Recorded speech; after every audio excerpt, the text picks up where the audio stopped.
Vi starter med motorrummet. Det kommer man til ved at åbne først her. Så går man ud og løfter i hjelmen. Så sætter der en pæl herinde under, man trækker op i, og så kan man løfte. I min bil holder hjelmen sig selv. Det første vi starter med at kigge på, det er bremsevæsken. Den skal være mellem max og minimum. Det kan man se på beholderen. Hvis man ryster den en lille smule, så kan man se, at det står fint heroppe i nærheden af max. Så har vi kølevandet. Kølevandet skal stå mellem minimum og maksimum. Når den er kold, kontrollerer man det ved at åbne låget, og så er der en flyder i.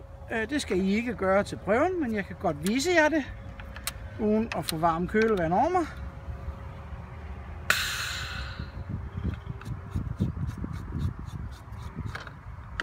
Flyderen har vi her. Når den står hernede, vel at mærke, når den er kold, så er det minimum. Når den kommer herop, så er det maksimum. Men til prøven fortæller jeg ham, når den er kold, skal den stå mellem minimum og maksimum, og det kan man se på flyderen. Så har vi olien. Oliepinden trækker vi op her.